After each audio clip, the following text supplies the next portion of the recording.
రాష్ట్ర అభివృద్ధిపై బీజేపీ రాష్ట్ర అధ్యక్షుడు బండి సంజయ్కు మంత్రి మల్లారెడ్డి సవాల్ విసిరారు. బీజేపీ పాలిత రాష్ట్రాల్లో తెలంగాణ కంటే ఎక్కువ అభివృద్ధి జరిగితే మంత్రి ఎమ్మెల్యే పదవులకు రాజీనామా చేస్తారని సవాల్ చేశారు. రాష్ట్రంలో 12,700 గ్రామాలు అన్ని విధాలుగా అభివృద్ధి చెందాయని వ్యాఖ్యానించారు. తాగునీరు, అలాగే Harithaharam, dumping yard, grave yard వంటి ఎన్నో అభివృద్ధి పనులు చేపట్టామన్నారు. సమైక్య రాష్ట్రంలో రైతులు తీవ్ర ఇబ్బందులు ఎదుర్కొన్నారని, రాష్ట్రం వచ్చాక సీఎం కేసీఆర్ రైతును రాజును చేశారని మంత్రి అన్నారు. ఇంజనీర్ అవతారం ఎత్తి కాళేశ్వరం ప్రాజెక్టు నిర్మించారని చెప్పారు. రైతుకు పెట్టుబడి సాయంతో పాటు రైతు బీమా అందిస్తున్నట్లు తెలిపారు. రైతుల కోసమే కళ్ళాలు కట్టారని, కానీ మోదీ డబ్బులు వాపసు ఇవ్వమనడం సిగ్గుచేటన్నారు.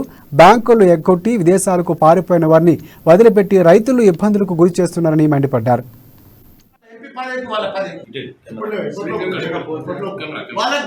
వాళ్ళకే వదిలేస్తున్నాడు.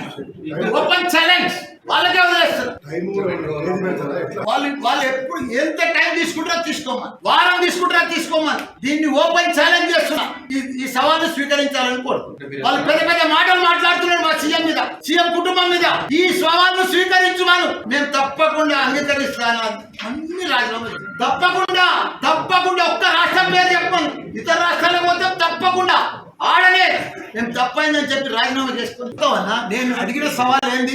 తాగునీరు, హరితారం, డంపింగ్ యార్డు, గ్రేవ్ యార్డు, 24 గంటల కరెంటు అన్ని గ్రామాలలో ఉన్నది.